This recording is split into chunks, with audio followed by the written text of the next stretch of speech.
আমি এখন দাঁড়িয়ে আছি আজিমপুর কবরস্থানে। এটা বাংলাদেশের সর্ববৃহৎ কবরস্থান। দেখুন, হাজার হাজার লক্ষ লক্ষ লোক শায়িত আছেন এই কবরস্থানে। হাজার হাজার লক্ষ লক্ষ লোক শায়িত আছেন এই কবরস্থানে।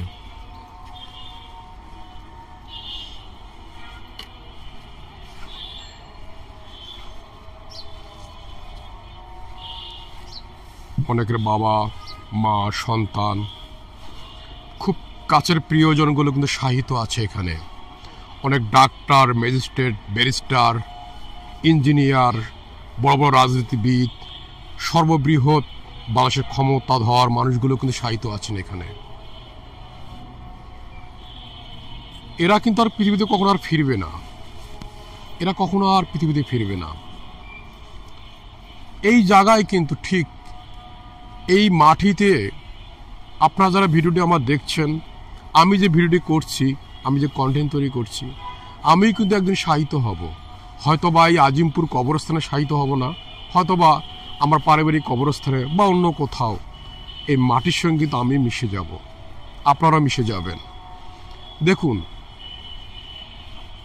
হাজার হাজার লক্ষ লক্ষ লোক শায়িত আছেন এখানে।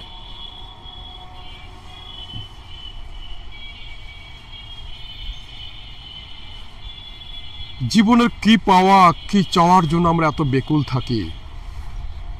3.5 হাত মাটির সঙ্গে মিশে যাওয়ার জন্য আমাদের হৃদয় বেকুল হবে, আকুলি বিকুলি করবে। সে জায়গায় মিশে যাওয়ার জন্য আমাদের কিন্তু অনেক সত্য থাকতে হবে, শুভ্র থাকতে হবে, পবিত্র থাকতে হবে। মহান স্রষ্টার, মহান আল্লাহ তাআলার দিক নির্দেশনা মানতে হবে। আমরা তা না করে পৃথিবীর ক্ষমতার লোভ, টাকার লোভ, অনেক আনুষঙ্গিক লোভে আমরা মত্ত হয়েছি।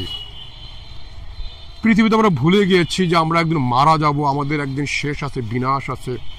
আমরা কখনো পৃথিবীতে আর কখনো ফিরবো না, আমাদের ধ্বংস আছে। কোটি কোটি বছর পৃথিবীতে আর কখনো আমরা ফিরবো না। এই মানুষগুলো আমাদের মতো, এই মানুষগুলো কিন্তু আমাদের মতো কিন্তু চেয়েছিল পৃথিবীতে।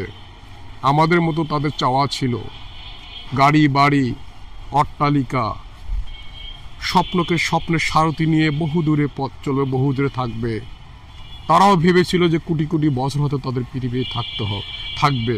তাদের চাওয়াগুলো এরকম হয়তো ছিল, কিন্তু একদিন মিশে যাবে তারাও হয়তো ভাবিনি। আজ তারা মিশে গিয়েছে, হঠাৎ করে মিশে গিয়েছে। আমরা হঠাৎ করে মিশে যাব।